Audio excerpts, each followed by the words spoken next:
जय श्री राधे। हर हर महादेव। मित्रों, आज हम आपको वेदवती का परम पवित्र चरित्र आपके सामने प्रस्तुत करने जा रहे हैं।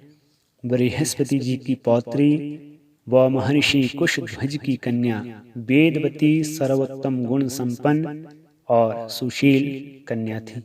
जन्म से ही वह अपने माता पिता की प्यारी कन्या थी। जब वह विवाह योग्य हुई तो यक्ष, किन्नर, गंधर्व आदि देवताओं से उसने विवाह करने की इच्छा जाहिर की, परंतु पिता ऋषि कुशध्वज ने उनके प्रस्ताव को अस्वीकार कर दिया। ऋषि प्रवर अपनी कन्या का पाणी ग्रहण भगवान विष्णु के साथ कराना चाहते थे। दैत्यों के राजा शुंभ ने ऋषि को अपने पक्ष में करने के लिए बहुत प्रयास किए, लेकिन ऋषि ने यह स्वीकार नहीं किया। उस दैत्य ने रात्रि में सोए हुए ऋषि कुशध्वज की हत्या कर दी। मित्रों, ऋषि कुशध्वज को ऋषि प्रवर भी कहते हैं। पिता की हत्या हो जाने पर वेदवती की माता अपने पति के शव के साथ सती हो गई। तब वेदवती पिता और माता विहीन हो गई, अर्थात निराश्रय हो गई। वेदवती भगवान विष्णु से विवाह रचाने के लिए तपस्या करने वन में चली गई। एक दिन लंकापति रावण पुष्पक विमान पर चढ़ करके हिमालय का भ्रमण करते हुए उसी स्थान पर पहुंचे जहां पर वेदवती सुनसान जंगल में तपरत थी। रावण ने उस तपस्या करती हुई नव यौवना सुंदरी को देखा। रावण ने उस तपस्या करती हुई नव यौवना सुंदरी को देखा और रावण को बहुत आश्चर्य हुआ। मन में विचार किया कि इस तरह का भी कोई सुंदर हो सकता है क्या। विमान उसके पास से उतर गया।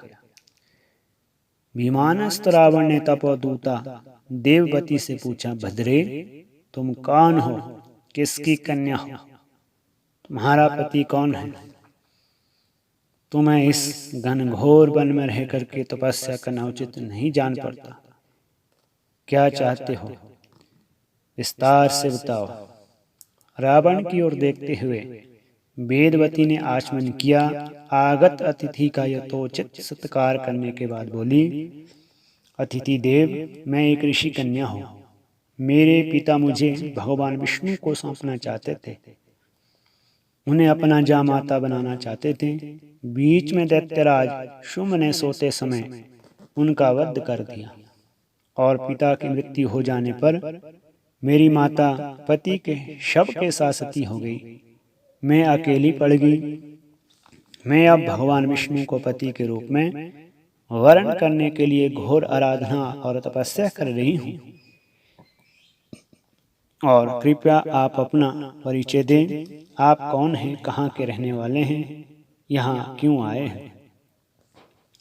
दुष्ट रावण उसकी सुंदरता पर मोहित होकर के काम से पीड़ित होकर अपना परिचय दे करके उसे तपोव्रता ऋषि कन्या से बोला, तुम तो अभी बिल्कुल षोडशी हो, संसार के सुख से अनभिज्ञ हो।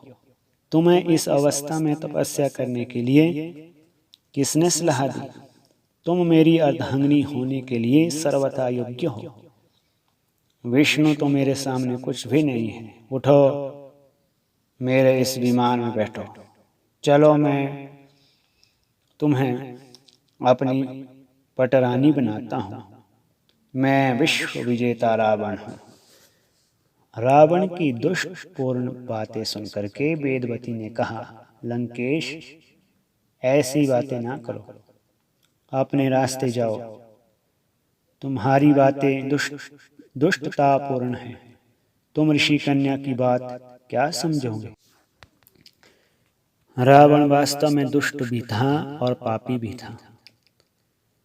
वह काम से इतना पीड़ित हो गया था कि उसने बलपूर्वक वेदवती को अपने साथ ले जाना चाहा, लेकिन रावण के कुकृत्य से कुपित होकर के वेदवती ने उसे श्राप दिया, जिसके कारण त्रेतायुग में रावण का सर्वनाश हो गया। जय श्री राधे, हर हर महादेव।